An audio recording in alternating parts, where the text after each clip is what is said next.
Listener-supported KTOO, welcome to Juneau Afternoon, broadcasting live from the homelands of the Occoquan and on demand as a podcast. I'm your host, Boston Christopher.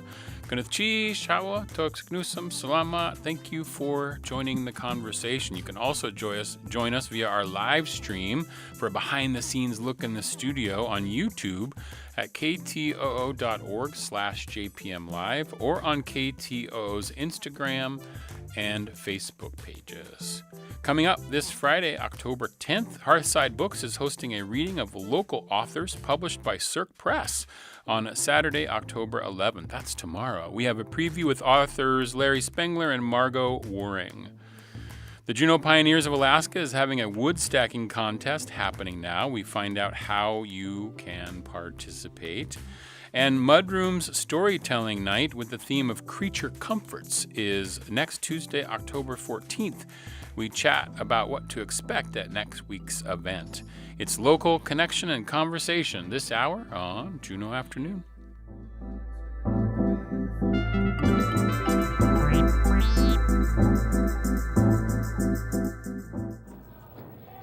Hanson Gress.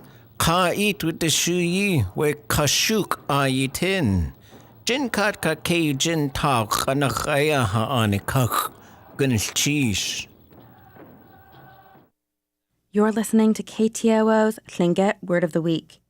This week's word comes from Keishi Bessie Cooley. And the word this week is kate. Kate. That means dog. And here's a sentence. The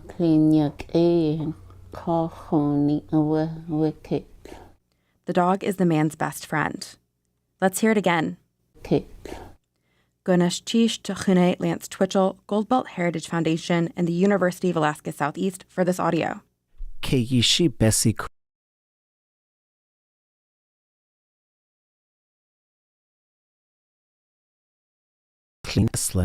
and grew up Spend Lake. She earned a master's degree in Indigenous Languages and Linguistics from Simon Fraser University and interviewed many speakers for the Hashagun language series. She is currently translating projects for the children of the Taku Society. Tune in next week for another Tlingit Word of the Week from KTOO.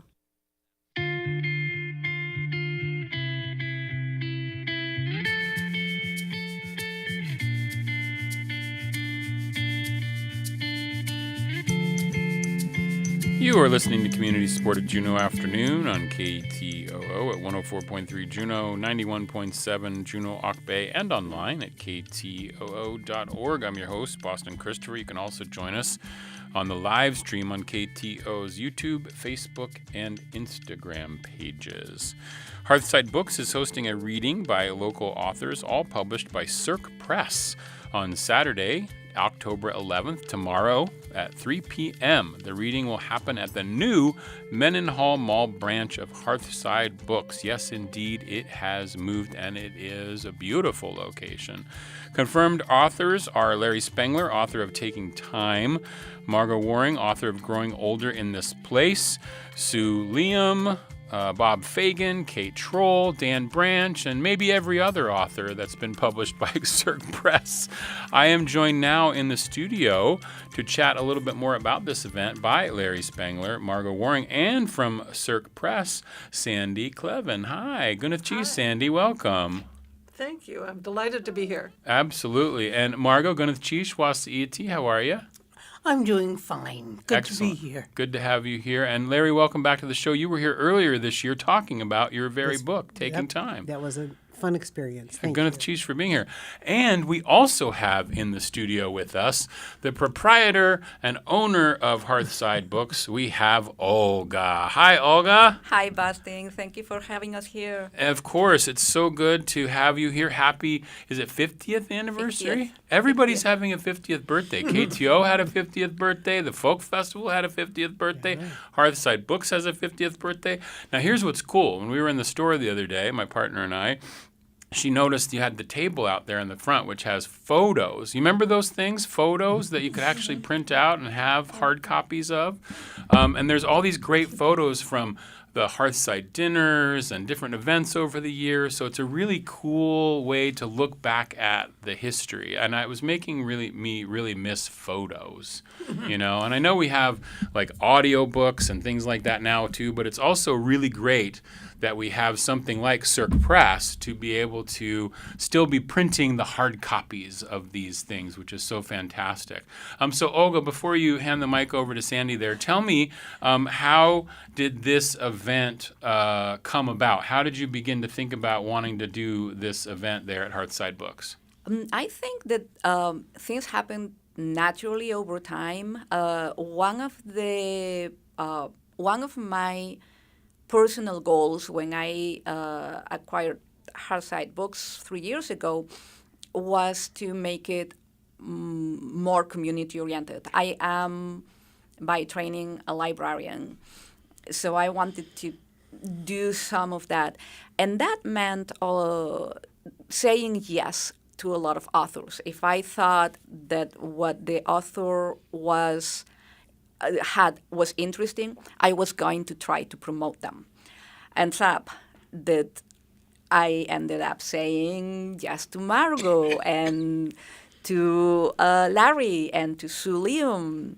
And we had them doing signings and things with us. And then after some of this happened, Sandy contacted me and said, you know, you've been selling a lot of books from these authors. What can we do to help you? And I like so much what she does because she does like real Alaskan things, which is the one thing I love to promote. When she said we could have a reading by local authors there, I said, when? Pretty much. When, yeah.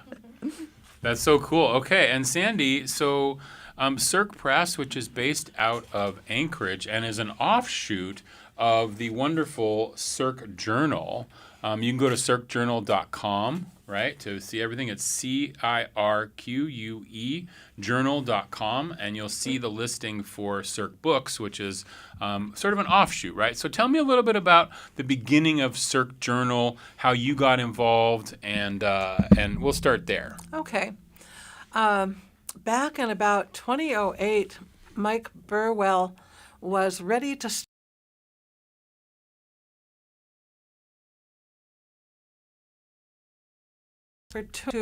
publish.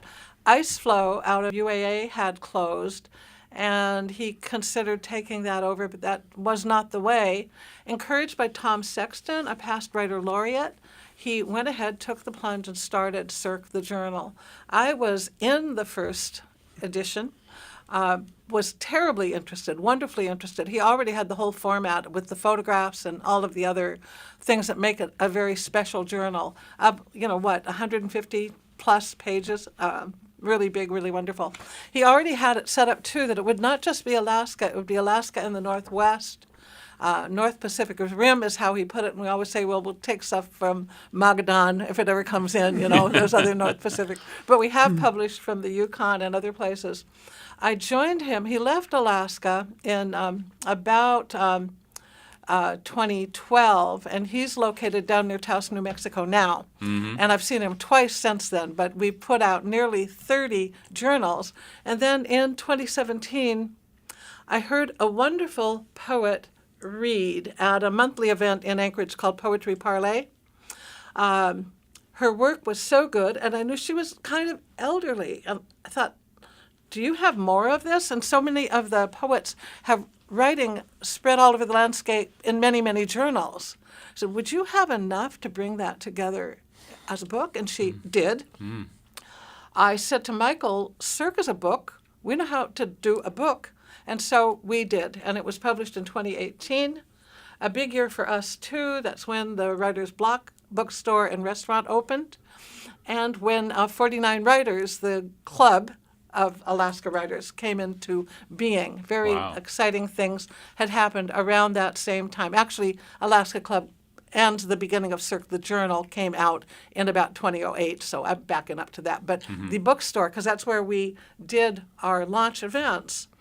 So we grew into it gradually, and I'll just kind of wrap up this part by saying, surprisingly, we have now published about 65 books, and there were 6 out of Juneau. We do these parties like we do at the Writer's Block when they come out, like a launch party. All 6 of these were written with only contact over Zoom over a period of like the last 3 years, maybe 4 years, but we never had the party, the reading that together introduces the book to the public. So in a way, that's what we're doing tomorrow. And not just these 6 wonderful books, but 6 other writers who we published in Cirque the Journal or who are associated with Cirque the Journal. So they are on the docket tomorrow as well. Yeah, this is Juneau Afternoon. We're talking about the Cirque author reading event, basically, tomorrow at Hearthside Books. It's going to be in the Mendenhall Valley location. That's Saturday, October 11th at 3 p.m. For those on the stream, you can see the collection of all the writers that are going to be there. As she mentioned, other readers, Cynthia Steele, Sandy will be reading as well as a lot of people, Richard Stokes, Emily Wall, and among others. So there's just a bunch of people ready to read tomorrow. So it's going to be, what a wonderful event. And it's going to be so fantastic. And I love the fact that you had published almost 65 books, you said, or at 65 now? Right. Yeah, and you said something to me about that you've published like 15 of them this year? Yes. Or by the end of this year, you will have published 15 books. Yes. Okay, now here's the thing. So I know you said, this is so fascinating to me because you have the press, and so the Cirque Journal, but then you have this press where you do these books. Are these all being made in Anchorage? Where do you make the books? We are doing them with KDP, Kindle Direct Publishing, which is a print on demand through Amazon. Some people go boo-hiss, but they shouldn't because this is what makes it all possible. Right, the self-publishing basically on Amazon that people can do, right? They could do that, Yeah, but they now could they're do that, not. but Now they're doing it with a legitimate publishing company. Oh, okay, great. Us. That's so cool. Yeah, Yes. with you. Yeah, for sure. Yeah. That's so cool because I always, when I talk to people, like when Larry was here in the summer, I'm always curious, like, how do you get published, right? If you're a local writer and you're sitting in your room and you're writing your stories, you're writing your poetry, you're writing your book, and then you're like, okay, now I have this stuff. What do I do with it? Now, I know you don't necessarily take submissions directly, Sandy, but how do you go about finding your authors? They come to us, and we are drawing them largely through the journal. We consider ourselves a literary publisher. We don't have the time or energy to be vetting many submissions coming in, and so it's almost like word of mouth. Those we know, but easy for people to become one of those we know. Just submit to Cirque the Journal and get some work in the journal, and gradually we get to know you. You can see it's so big. We publish hundreds of people in each version. I want to correct something, too, though. You mentioned Dan Branch. Dan Branch came to us. He was the head of 49 Writers. Okay. He came to us when he had brain cancer and said, I've got a book ready to go. I have brain cancer, and if it's not out this fall, I'll never see it. So we moved right into getting it done, had it done by Christmas. This is also during the pandemic. And at Christmas, in a Zoom launch, his daughter read for him, and tomorrow Richard Stokes is going to read for Dan Branch. Okay, great. Because he passed away before. I did not know that. He passed away in about January of that year. Okay, great. And also Cynthia Steele couldn't make it. What, $600 round trip to get here from Anchorage? I could have gone to Mexico. So only one of us ended up making the trip. I understand. But yeah, we know well, those who live in Juneau, the prices of getting in and out of this town. It's kind of nuts, especially when you can get somewhere farther away from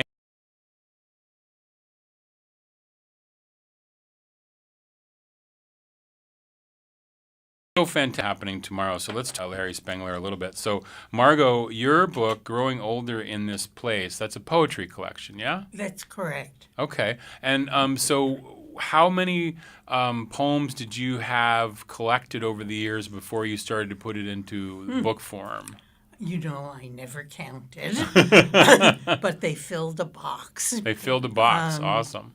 And I had been submitting to Cirque, the journal, and to other places for some time before I put together a bunch and sent it in and said, "What do you think?" And Michael Burwell said, "Love it. It's done." It's done. Let's make it a book. Did you have trouble selecting the poems that you would put in the book? How did you go about that process? I wish I had an easy answer to that, but I don't. Some poems kind of seem to come naturally in relationship to one that I had selected. There's the thematic element Right. of growing older, which is something that is throughout the book. And so just taking stacks of paper and stacks of things on the computer and thinking about, does this fit? Did you have to do any of that thing that they say in like writing where you had to like kill your babies? Is there ones that you didn't make the cut in for the book? I didn't think of it as killing my babies, though. I put them aside temporarily. And I have actually collected some others with other abandoned babies. I see. And maybe there's another collection in the works. Hearthside has 2 other collections of mine Okay. Yeah. that were not done through Cirque. I see. Okay. But there could be a Cirque sequel, as they were. That's what Cirque sequel. be. That's what I'm Could be. I see. So you'll be reading from that book tomorrow. That's great.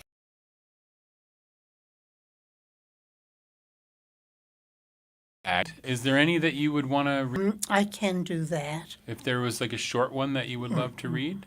now, or should I that would be great. look we have through and find it? Oh, if you want to look through for a second, Yeah. you find one, and then I can talk to Larry here. So, Larry, I know this book. Tell us a little bit about Taking Time. Remind us what this book is about. The full title is Taking Time, Sailing with My Family in Southeast Alaska. So part of it is about the 18 years, the experiences my family had during our 18 years of owning our sailboat. The first part of the title, Taking Time, refers to 2 things. One is, in a sailboat in Southeast Alaska, you cannot be on a schedule. You have to take your time because you never know which way the wind is going to be blowing. The other meaning of taking time, in my mind, is our family made ourselves take time away from regular life and get out on the boat and not have cell phone and internet or anything, and it was so restorative. So I felt like the lessons we learned from that would apply to people whether they had a sailboat or not, and it was a useful template to put out there. As you could do this in an RV, you could get a public use cabin, you could just stay home and not answer the door, you just have time away. Right. So I remember our interview back in June. That really hit me, the idea, because you're talking about basically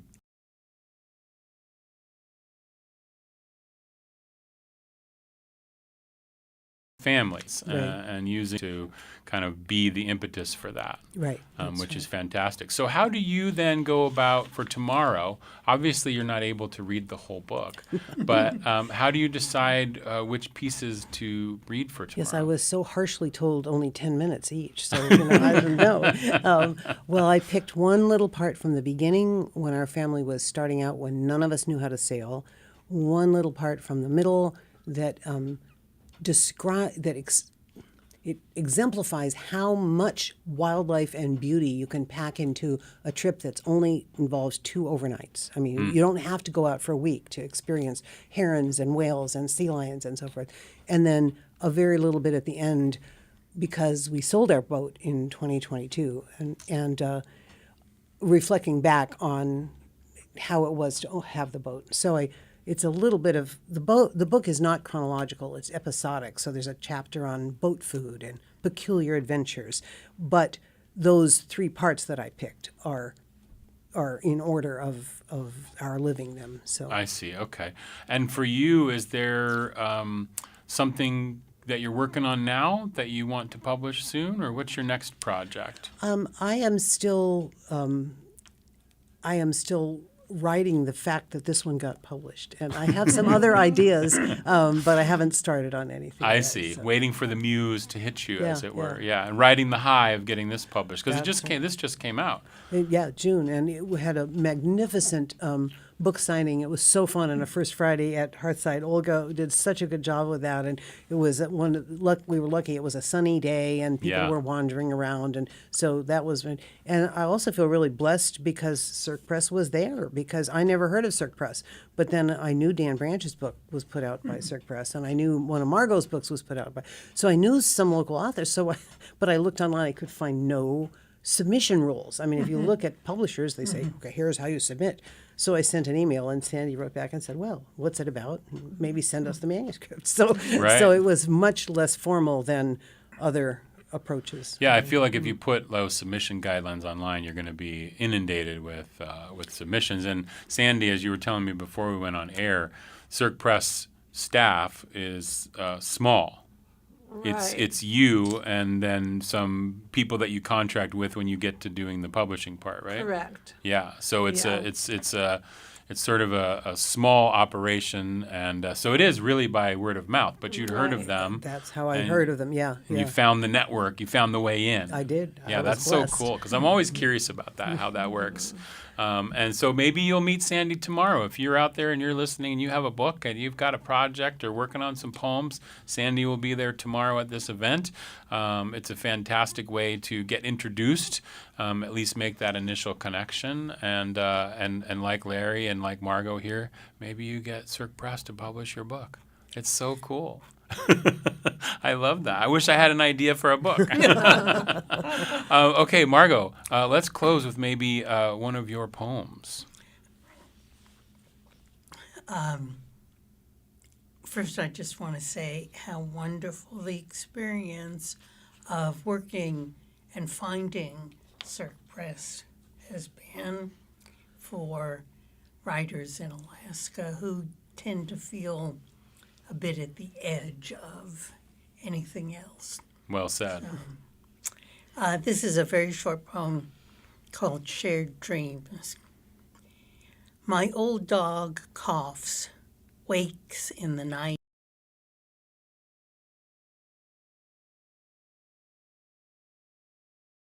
Find a softer spot for not too awake, aching, seeking a softer sleeping spot for knotted joints.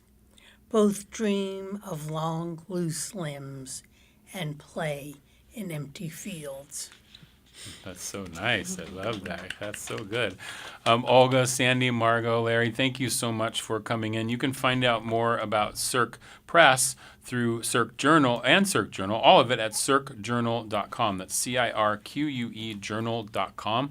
That is the place to go for the website and to check out this fantastic journal that they do as well. And of course, you can also visit hearthsidebooks.com and or the new location, which is where this event is happening tomorrow at 3 o'clock. And it's at the Mendenhall location. Olga's settling in there really well. And the location is fantastic. So that's hearthsidebooks.com, where you can find out more about this event as well as upcoming events that are happening. Gunnar Cheese for being here today. I really appreciate you all joining us here on Juneau Afternoon. Thank you. Thank you. Fausto. Thank you. Okay. This is Juneau Afternoon on KTOO. And here's a little Juneau Afternoon calendar delight. If you'd like to submit a calendar delight, you can do so at Juneau Afternoon at KTOO.org.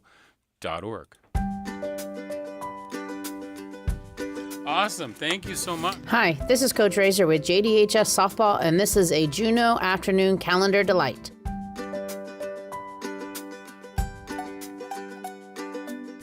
The Crimson Bear softball team is bringing back the Pumpkin Patch event. The Pumpkin Patch will be on Saturday, October 11th from 9 a.m. to 2 p.m. at the Adair Kennedy Field Complex. Bring your family to the Pumpkin Patch and pick out your perfect pumpkins. Pumpkins will be priced from $15 to $25 each. There will also be games for the kids, face painting, sweet treats with hot drinks, cotton candy, and a family picture area. You can find out more information on our JDHS softball Facebook page or by calling or texting 907-957-1311. Thank you, have a great fall, and we hope to see you at the Pumpkin Patch.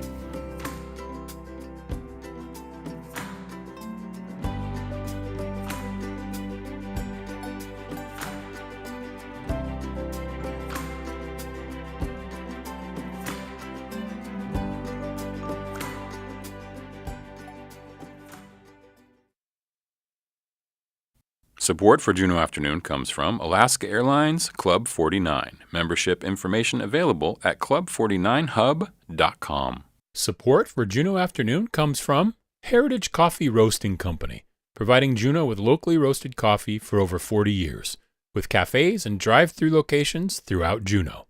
More at heritagecoffee.com.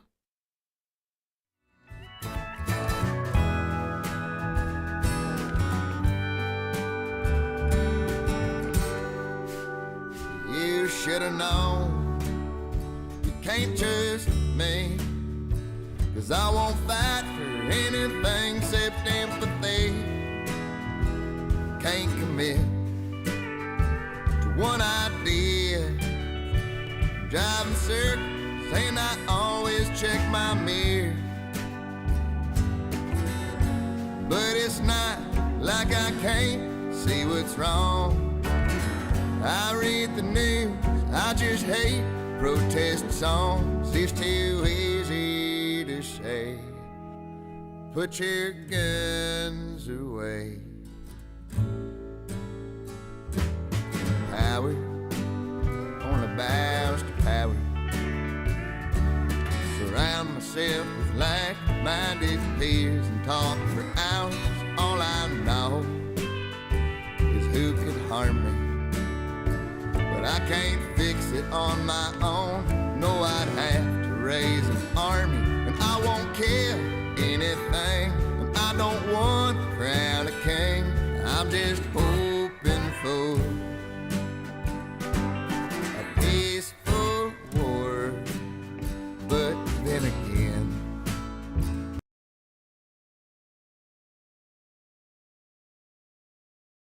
I'm in.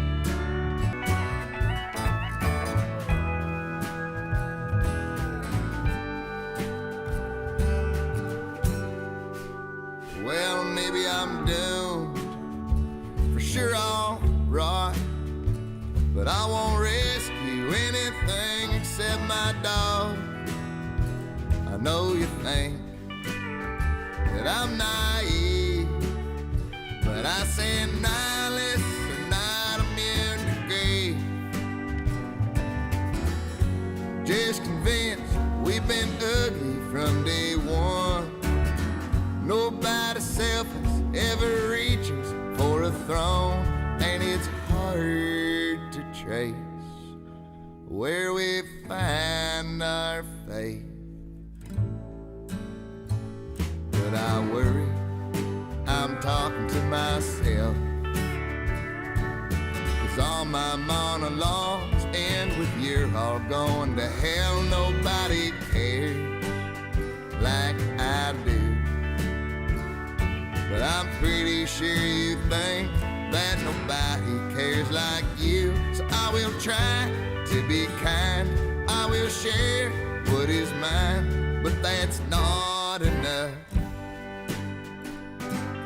to prove my love, heaven's above. And it's smothering us.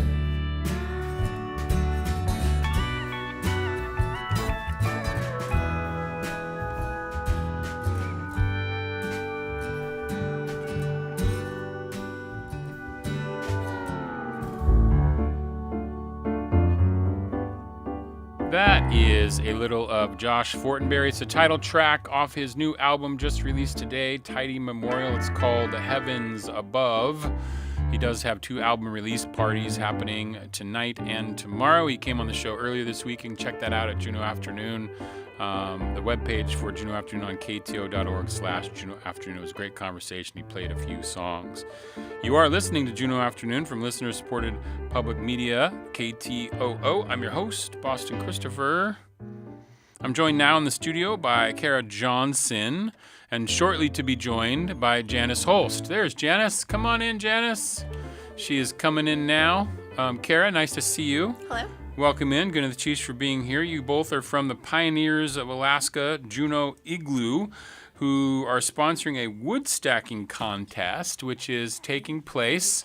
Have Janice sit right there, which is taking place now, and the judging will be on October 18th. So it's really a pleasure to have you both in the studio. Gunath Chish, Kara, Wasiati, how are you today? Doing great. Thank you. Excited Excellent. to be here. Excellent. And Janice, getting settled there. Put that microphone right in front of you. Ta-da! Okay. Come on and lean a little bit forward there if you can. Yes. Hi. Hi, Janice. Gunath Chish, Wasiati, how are you? I'm fine. Excellent. Well, it's Just great. a little late. Just, it's okay. That's okay. It's nice to have an entrance, to make an entrance. I didn't even have the video on either, so you would have made a really nice entrance had I done that. Oh, but my goodness. let's just put it there for us now. Too much. So tell me first about the Pioneers of Alaska Juneau Igloo. What is that? Janice, do you want to give an overview? Well, certainly. It's a great organization, and we're interested in the history of Juneau and keeping things nice and celebrating all certain things like this. Oh, there's signage and everything that we take care of. And we meet once a month at the, the yacht club. The Yes. Yacht Club at the last Friday of the month. Yeah, but we had been talking about finding different places, but we love the yacht club, so The yacht we're gonna club stay there. is lovely, for sure. I That's know. really nice. Okay, and so, and you are both members Of course. the Pioneers of Alaska Juneau Igloo. Okay. How do you become a member? It's pretty great. So we are technically have a men's igloo and a women's igloo, and we are both number 6. And we to become a member of the igloo, you have to live in Alaska non-consecutively for 20 years, and then you're welcome to join our benevolent organization, and we have an application. You write out a little bit of your story, and then you're nominated to join, and we read your story, and then you're part of our group. I love that. It's, Okay. Yeah, and we celebrate the history of Alaska and the history of those who came before us and helped make our towns great and our all of our stuff. Yeah. So, Janice, when did you become a member? Oh, probably about 10 years ago. Okay, and why did you decide to do that? Well, for one thing, they kept asking me, but the second reason was a really good one, and it would be a good one for any grandparents or parents around. When you have a senior in high school, they are eligible for a scholarship, a $2,000 scholarship. Oh, I see. Of course, okay. they have to qualify for it. Right. But it's But- available to those who are But members. Only members. I Members see. only. So you have to have the bloodline of Yeah, a pioneer. parent or a grandparent. And Yeah. we issued 6 scholarships this past year. Oh, awesome. Okay. And Kara, when did you join and why? I joined the Cordova Igloo in probably 15 years ago now. And it was one, to be part of a social group and to kind of get to know my community members a little bit better, and to be part of an organization that celebrates history. I really like Alaska history, kind of a buff myself, so it was a natural fit. Natural fit. Okay. And so, in addition to the wood stacking contest, what are some of the other events that you all have throughout the year? Well, let me see. We man the excavator booth at Gold Rush Days. Oh, that's fun. We For the have, kids. for the kids. We have a monthly movie night, and that focuses on movies that are either made in Alaska or about Alaska. Oh, wow. Yeah, real old ones, and it's fun to see. Yeah, I bet. Old ones and new ones. This tonight is the proposal, which is Oh. supposed to I have know. been taken place in Sitka. Yeah, we know it wasn't, but Right, yeah, right. but it's set there. Okay. Yes, Yeah. It says Alaska somewhere. Yeah, somewhere in there. Yeah. We have a Regent's tea that we do at that we celebrate at the Pioneers' home, and Janice is a past Regent Queen. Awesome. And then we also are working on a project to get a lone sailor statue here in Juneau. And then we also did a project around the Princess Sophia and then the scholarships. Awesome. Okay, cool. Yeah, that's excellent. I know the Princess Sophia Memorial is coming up here in just a couple weeks. We'll have some people on to talk about that as well, which will be kind of cool. Okay, and then, so this wood stacking contest, this fascinates me. What is this wood stacking contest? Well, I came up with this idea a couple years ago to kind of just celebrate things that we're doing already and to have a little fun.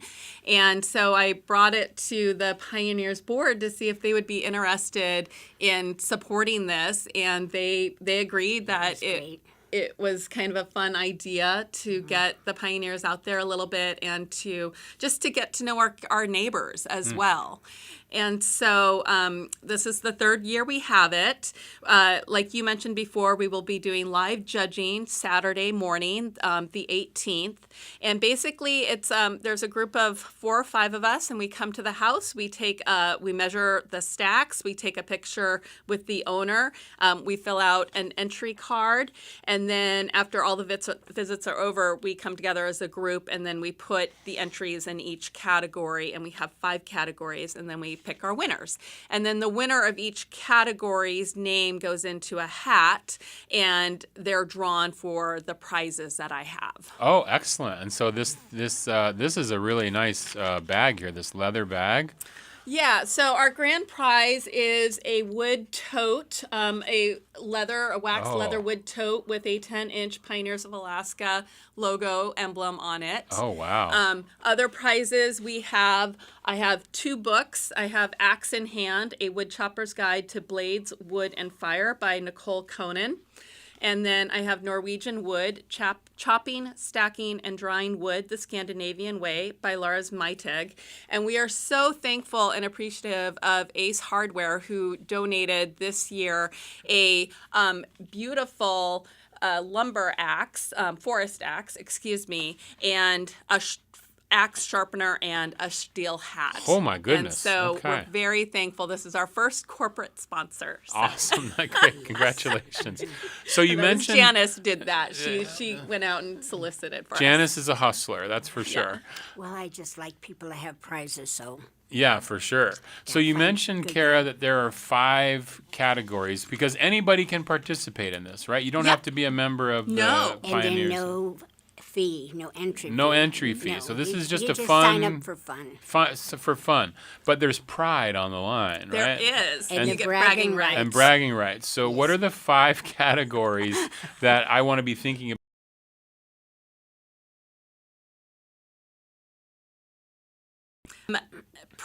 First category, and this celebrates the most wood quantity, so the most volume. Okay. Protect Your Wood celebrates the best wood storage. So that could be either in a shed or a shack or something like that. The stacked category celebrates the most square, straight, or round stack. Oh, okay. Get That Wood celebrates the most accessible wood stack. So if there's something like maybe right outside your door versus having to walk across the yard. And then Woodsy celebrates the best creative or artistic stack. Excellent. That's so cool. Okay, and then so how do I submit my my stack for consideration? Yeah, so we you just can either send me an email or send me a text message, and I need the name of the person, their address, and a phone number so I can get in touch with them and then coordinate when we can come by on Saturday morning. Okay, and so what, you okay giving that out over the air, the email and such? Yes, my email is hippychiquita, HIPPYCHIQUITA @gmail.com, and my telephone number is 907-790-5303. Okay, 5303. Okay, and that's great. So you would submit that information to Kara. You need a name, the address, and a phone number so you can get in touch with them. And then people would need to be expecting that you would be visiting them on Saturday morning, October 18th, and then you guys will do the judging and all of that. Yes, and the Pioneers Facebook page also has this information, so you can look up the Pioneers of Alaska Juneau Igloo number.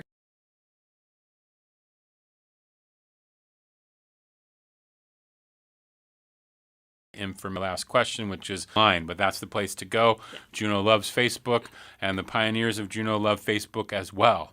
Yes. That's so cool. Well, what a wonderful project. What else is coming up after the wood stacking contest, Janice? Is there anything coming up next? Well, I'm making lunch for all the little pioneers that are going out taking pictures, so hopefully not poison or anything going to the hospital or something. I hope not, Janice. Oh, well, goodness. Okay. I mean, But after wood stacking, do we have any activities with the Pioneers? well, we're having our big Halloween party on the last of, actually on Halloween down at the Yacht Club. Okay. And if you're interested in becoming a member, that's a good time to check us out. That's a good time to check them out. Okay, and of course you can find out all that information at Pioneers of Alaska Igloo, Juneau Igloo number 6 on Facebook. Kara Johnson, Janice Holst, thank you so much for coming. I want one of those lumber totes, even though I don't use lumber, but I think it's so beautiful. It's such a great bag. I really appreciate you coming on Juneau Afternoon. Thank you. Thank you. Thank you. Gwyneth Cheesh, you're listening to Juneau Afternoon on KTOO. Here's a little bit more of Josh Fortenberry. This is called Groundhog. It's from his new album just released today on all the streaming platforms. It's called Tidy Memorial, but this song is called Groundhog.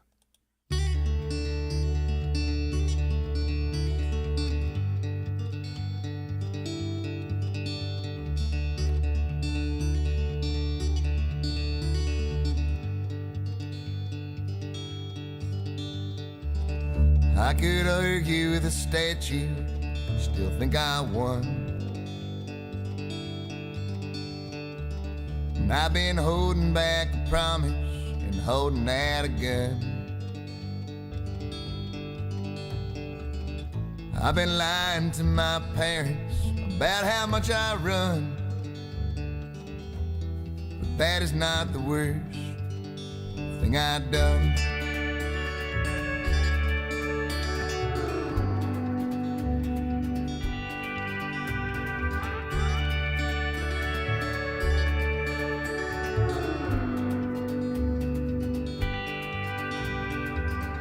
Worry family is a contract no one ever signed. And I think love is eyes wide open, true hate is blind.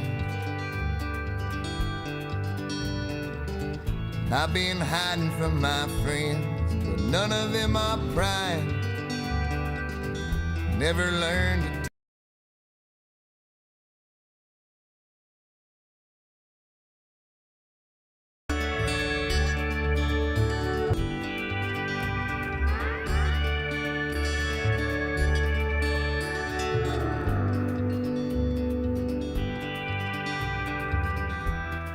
watch another movie about living the same day over and over, about some trouble getting sober, about trading places with another, about some enemy turned lover,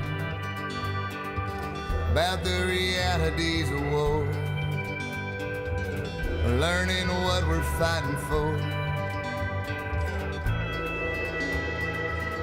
and I'm not dreaming anymore. I'm not dreaming anymore.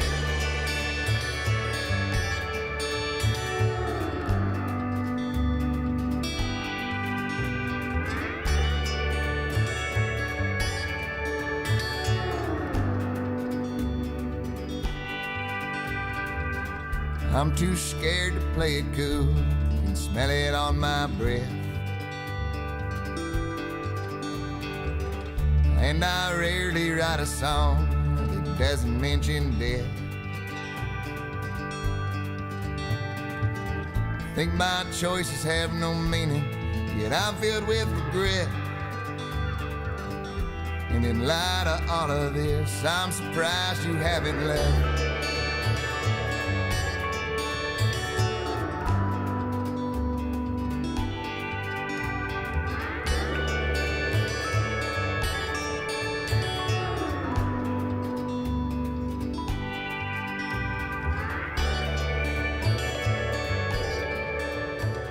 You're listening to Juneau Afternoon on KTOO at 104.3 Juneau, 91.7 Juneau Ock Bay, and online at ktoo.org. I'm your host, Boston Christopher. That was Josh Fortenberry's song Groundhog from the new album Tidy Memorial, which just dropped today. But Josh will also be the musical talent or musical showcase, musical musician for the night. I don't know, whatever it is. But he'll be there on Tuesday, October 14th for Mudrooms' official first storytelling event of the season. The theme this Tuesday is Creature Comforts, which is really kind of cool. I've got a few folks in the studio here with me today. Molly Zaleski, who is a member of as a mom of a student at the beneficiary for this Mudrooms, which is Coxtagoo-Wuheen PTO, which is the parent-teacher organization. I think I got all that. So let me welcome everybody in. Molly Zaleski, Gunachi, Shwasa Hi, thank you. Thank you for coming in. Taylor Beard is here, as usual, representing Mudrooms on the board. And then you brought somebody who I don't recognize. Who's this person? This is my son, Otis, who happens to go to Coxtagoo-Wuheen. Oh, he goes there. Okay. I'm sorry, but this is actually Coxtagoo-Wuheen. Okay, yeah, I've said it wrong. Yeah, that's okay. It's that X that's the X that is a big part of the Tlingit language. And it's got to be that glottal in the back and all that kind of stuff. But thank you, Otis, for being here today. Wasiiti, how are you? I'm doing pretty good today. You're doing pretty good today. That's good. Okay. So, Taylor, just remind everyone, in case somebody just moved to Juneau, what is Mudrooms? So Mudrooms is a storytelling event very similar to the Moth Story Hour. And what we do is we have 7 storytellers an evening, and it's usually a $7 donation at the door. We raise that money for beneficiaries within Juneau, so nonprofits within Juneau. This season we have the Coxtagoo-Wuheen PTO and the Juneau Food Bank. The Juneau Food Bank, that's excellent as well, yeah. So that will be, and this Tuesday's topic is Creature Comforts. It is Creature Comforts. And you have all your storytellers lined up. We have our storytellers lined up. Molly is actually one of our storytellers. And then we excellent. also have Carol Bookless, Terry Stage Harvey, Scott Ranger, Charles Ensminger, Amy McRae, and Elizabeth Peisel Davis, who was our principal. That pen. Put that pen down. I'm sorry. I know. I keep clicking my pen. It's clicking. It's a clicking noise. It's a falling thing. It's But anyway, Taylor, you just named everybody who's going to be there, which is excellent. Thank you. I like that Taylor is prepared today, which is excellent, with all the list of people. I'm not usually prepared. I'm usually going through my phone going, let me find it. It's extemporaneous, you know, that's how it goes.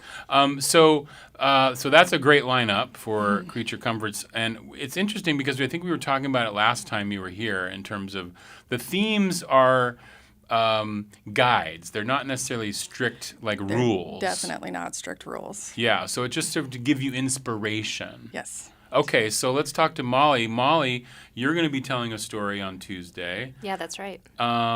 What did you get from the inspiration of this idea of creature comforts? Well, I actually had to work with one of my friends who also works with Mudrooms, and she helped me brainstorm. But we ended up thinking about how I kept my cats comfortable during one of the last big Yokalaups. What, the last big what? Yokalaups, one of the last big glacier lake outburst floods. Oh, okay, right. Oh, so you had to keep them comfortable. Yeah. Oh, interesting. So how did you formulate that? Did it take you some time to figure out what the structure of the story would be? Yeah, so Skylar and I met over drinks, and we kind of talked it out together and figured out what the arc would be. I see. Okay, Skylar Bear, who is on the board as well, who has a great history with storytelling and has run some of the workshops that you all do. Yes, she has. And you have another workshop coming up, is that right? We do. Anne-Marie she's holding a workshop, and I don't know the exact date. I know that she's going to come on and talk about it beforehand. Okay. I've tried, yeah. It's all good. But it's going to be on stage presence and how to feel more comfortable when you're up there telling a story. Well, it is. I mean, that's what I love about Mudrooms is it gives everybody the opportunity to get up in front of people. And I used to, when I was younger, I was just always remembered this, but it was one of those things that came out like a study that public speaking was number one fear over death for some folks, which is amazing but this is such a community welcoming environment. It happens at Northern Lights United Church. It's a wonderful location. Mm-hmm. It's comfortable, and everybody's just really supportive, of the event and also the people on stage. And Molly, is this the first time that you've told a story there? Yeah, this will be my first time doing a story. Wow. It's a great story, too. I'm very excited for it. Are you? Yes. Yeah. That's really cool. Is there anything about it that excites you? About storytelling or the story itself? Doing this event on Tuesday.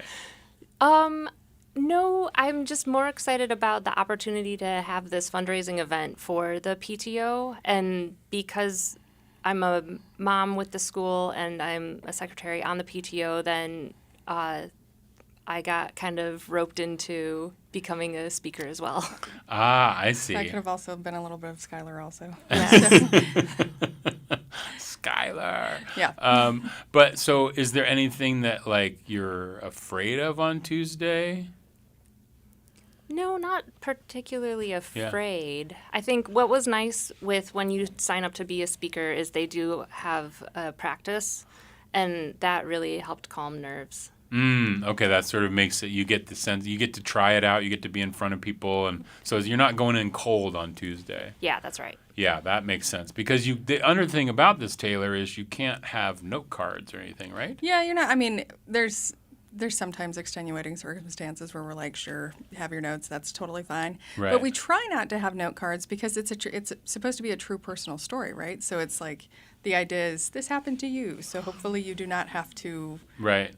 read off of notes for this, but it can be a daunting experience for people, but it's truly not. Almost every person that we've had go up and do it, they end up saying like, oh, that wasn't that bad, that was totally fine, because like you said, storytelling is a skill, and it's such a great way to connect with other people. Yeah. So, and once you do it that once, it's not really that hard to do it after. And I think people have this idea that 7 minutes seems like a long time. It actually goes by really fast. Really fast. Yeah. Right? You're like, oh my gosh, I need more time to finish my story. But then it helps you get the story into a good chunk and, not have tangents and things like that. So you have other storytelling events coming up throughout the year. Is there still time for people to sign up? Oh, absolutely. Yes, we have a sign up on the website, mudrooms.org. And then when you sign up, one of us will get in contact with you and we'll say, do you want some coaching? If you don't want coaching, we always want somebody to at least either come to rehearsal or meet up with one of us, not necessarily meet up, but just talk with us over to talk about their story to see how we can hone it better, because most people, it's your story, so you don't know what details you might be leaving out. So we always want to help people kind of guide their, it's like, I have these questions about your stories. Is this something you would like to add in? Or that type of thing. So we definitely are very supportive of people who sign up. I see. Okay. And so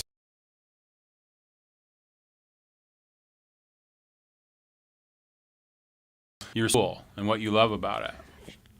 What? I love my school a lot because it shows a lot of us about the Tlingit history. Okay. A little bit more than most. You're learning a little bit more about Tlingit history. Okay. Can you tell me? Can I put you on the spot and have you tell me a story about something you learned about Tlingit history? Well, I learned that there was a story.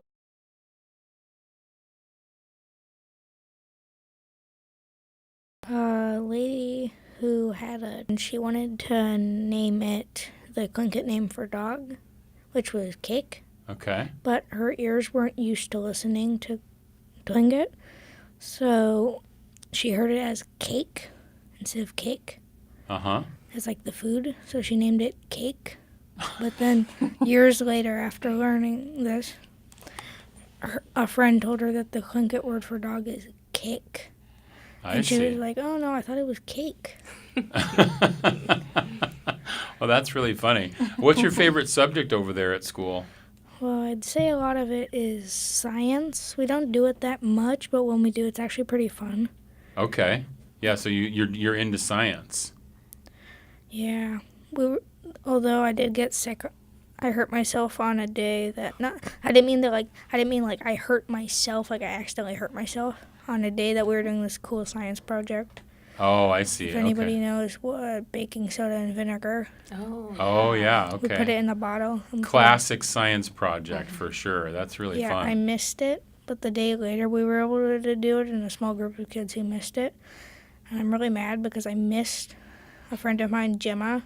Hers blew up. You missed it. I missed it. That's what happens when you get sick, I guess, or hurt yourself. It's all good. So, Molly, real quick before we have to go, can you tell me just a little bit about the PTO and what that does and this beneficiary from Mudrooms that'll be happening on Tuesday? Yeah, so our PTO is the parent-teacher organization. We're a nonprofit organization, and we do fundraising every year. And what we do with those funds then is we are able to fund field trips, and we're able to fund extra classroom supplies if teachers need extra classroom supplies. And then we also like to fund different family nights, different family events. Like our bingo nights are always really, really popular with the kids and the families. And it just creates a safe place for our school community to be able to gather and encourage that family time and that togetherness in a healthy, safe environment. I love that. That's where the donations for Tuesday night's Mudrooms will be going. It's Tuesday night. You can always go to mudrooms.org. Is there anything else we need to mention, Taylor? Are we good? I think we're good. Okay, it's Tuesday night at 7 o'clock, 7 speakers, $7, and each story is 7 minutes long. It's a bunch of sevens. I love that. Well, Gwyneth Cheesh for coming in today. Taylor, it's nice to see you again. Molly, nice to meet you. Otis, good story. Thank you for coming in. I really appreciate you all being here. Okay. Gwyneth Cheesh. Gwyneth Cheesh. You can go to mudrooms.org for more.